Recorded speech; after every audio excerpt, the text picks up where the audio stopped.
Big goals stall because the steps are too big. The mind imagines a leap, the body wisely refuses. Today we're going to make movement so small it can't fail, and then we'll stack those small moves until momentum feels inevitable. This is micro alignment. Tiny acts done in the right state, aimed at the right target. Less drama, more progress. Less force, more precision. Up to this point, we built a foundation. You learn to see the loop and call it by its honest name. You learn to shift the observer, to regulate and rewire, and to rewrite the story so the identity you're building actually fits. Then you clean the channel with frequency hygiene. Fewer noisy inputs, kinder environments, clearer rings of relationship. So your nervous system didn't spend the day fighting storms it didn't choose. Episode 6 turns all of that into motion, not by asking for heroics, but by designing a pattern you can run in minutes. Choose the next true move, size it to something you can't miss. And if energy is available, let it rise to excellence. Rinse, repeat. Progress becomes a returning pattern, not a performance you need to psych yourself up for. The story we're replacing is familiar. Once I have a big block of time, I'll make a big push and everything will finally click. Sometimes that works. Mostly it breeds avoidance and then shame. Micro alignment trades that script for 3 calm questions. What's the next true move? Not the grand gesture, not the impressive detour. The next honest step in the direction you've already chosen. What's the smallest version I can't fail? That's the floor. Ridiculously doable, especially on low energy days. What would excellence look like if I have energy? That's the ceiling, the upper bound you can glide toward when you feel strong. Between floor and ceiling sits the standard, the steady, sustainable version you'll hit most days. We're not chasing intensity, we're building repeatability. Think of it like a metronome, a tempo you can keep with room to add flourish when the band is tight and the room feels good. And here's the quiet brilliance. When you treat progress as a pattern, you stop negotiating with mood. The floor happens without ceremony. The standard happens because the day knows where to find it. The ceiling happens when there's wind at your back. No self-judgment required, no chest beating either. Just alignment. What you said matters, expressed through a move that matches your current capacity. Now let's move from concept to live texture, and we'll keep the transitions gentle so you can feel the continuity in your body. We'll start where most lives express themselves: money, relationships, health. You can swap these for any 3 arenas that matter, but these 3 cover a lot of human reality. The goal is to give each arena a floor, a standard, and a ceiling. Clear lanes that reduce friction and increase return speed. Begin with money, because money often carries the most charge. The floor might be a single sentence that states the promise of your offer. 1 line typed slowly, no flourish. The standard could be a simple rhythm of value given and follow-up kept. 1 generous message to someone who would actually benefit.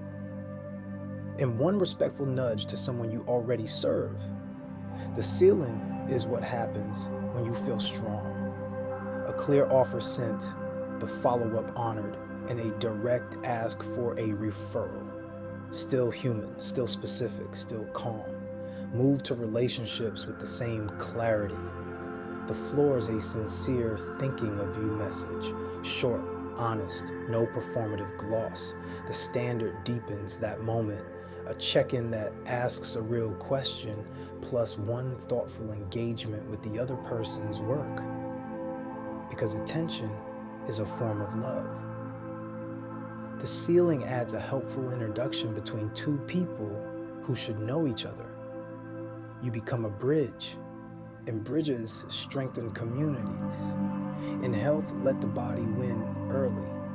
The floor is 60 seconds of mobility and a glass of water. So trivial it sounds silly, which is perfect because you'll do it even when your mind is noisy. The standard becomes a 10-minute walk and a gentle vote for energy in your first meal. The ceiling stretches to a fuller session and a bit of preparation for later, because future you is also part of the team. What's happening across these examples is not productivity theater, it's nervous system training. Floors exist to teach your body that you are a person who moves today, not someday. Standards exist to anchor rhythm. Ceilings exist to catch tailwinds without turning progress into an identity test. Each arena gets a lane, each lane gets a tempo, and your day becomes a choreography the body can trust. Now that the lanes exist, the next gentle question is, when do these tiny steps happen? Because action loves a hook. We're going to attach each move to a moment your day already contains, so the brain doesn't have to issue a new command every time. Think of these as friendly dominoes. When a recognizable moment appears, then the next true move begins. When you sit at your desk, the first line of the promise gets typed. No drama, just the line.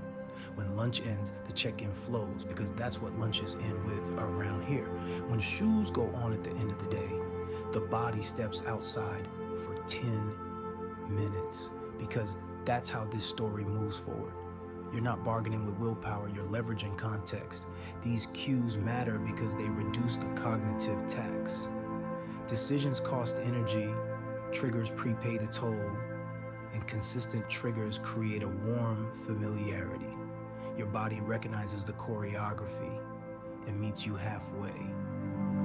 The goal isn't perfect compliance, it's predictable availability.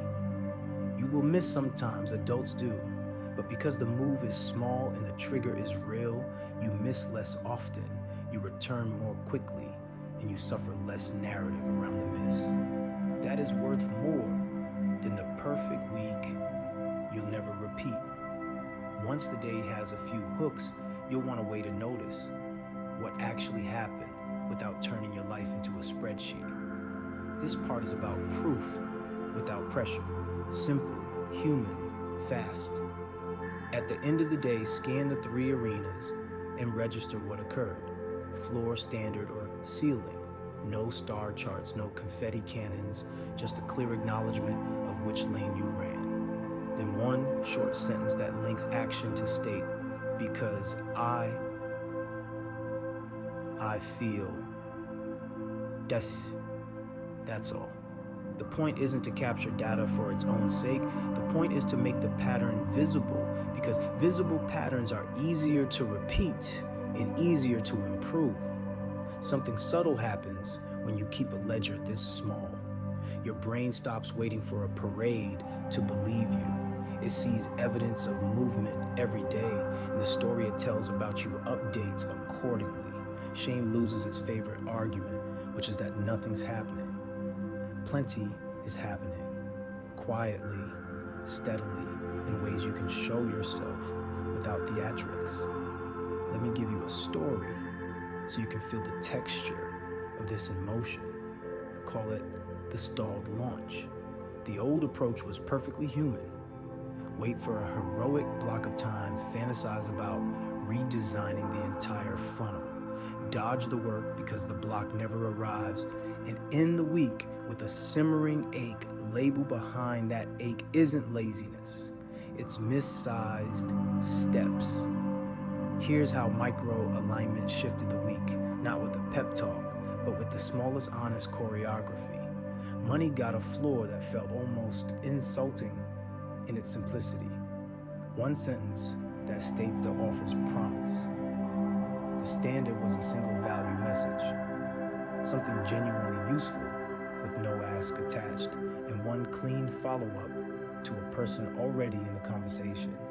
The ceiling on days with energy added a clear, respectful offer and one direct referral ask. Nothing fancy, completely adult, repeatable. Relationships stopped living in vague good intentions. The floor was one honest thinking of you text to someone I actually think about. The The standard layered in a question that demanded more than emojis, plus a thoughtful engagement with something they made, because creators deserve more than passive consumption. On strong days, the ceiling bridged two people who could help one another. Being a bridge is generous for them and clarifying for me. Health moved from "I'll fix it when this launch is over" to "I give it 60 seconds right now." The floor was a small mobility sequence in water. Sounds trivial, feels grounding. The standard, a 10-minute walk that recalibrated my eyes and nervous system, plus a first meal that didn't set me up to crash. The ceiling reached for a fuller session and a bit of prep for later. Future me kept thinking past me in quiet ways. Then came the triggers. Not 1,000 alarms, 3 friendly dominoes, the desk equals the first sentence, the end of lunch equals the check-in, the shoes equal the walk. Nothing to debate. My day began to feel like a dance I knew, which meant my body started leading instead of resisting. And finally, the ledger, a 60-second glance at what happened in one sentence about how it felt. No judgment, just because I sent the real message, I feel grounded. Because I walked for 10 minutes, I feel clear. Because I asked for the referral, I feel brave. The sentences were not poetry, they were evidence. They changed how I met the next day. The launch didn't explode into fireworks. It unfolded. Teaser out, response in, conversation deepened, offer made, decision reached. Not a sprint through syrup, a series of steps on dry land. If you're listening closely, you can hear the continuity with earlier episodes. The observer you shifted in episode 2 is the one taking these steps. The nervous system you regulated in episode 3 is the one that can trust tiny moves. The identity you rewrote in episode 4 is the sentence you speak to yourself when you size the action correctly. The frequency hygiene from episode 5 keeps the channel clear so the steps can land. Micro-alignment is what those choices become in the wild. Movement you can feel, prove, and keep. By now you can sense the momentum, small, aligned, repeatable. Floors teach the nervous system that you move even on thin days. Standards give your week a pulse. Ceilings catch the wind without turning progress into a performance. From here, the next frontier is how you protect value while you collaborate. Because as you move, you will deal. And as you deal, you'll be offered trades. In episode 7, the give-get rule will design clean exchanges so every give earns a get, and you never discount your worth by accident. Until then, keep the steps honest, keep them small, and let the pattern carry you. Small plus align, greater than big plus random, every time.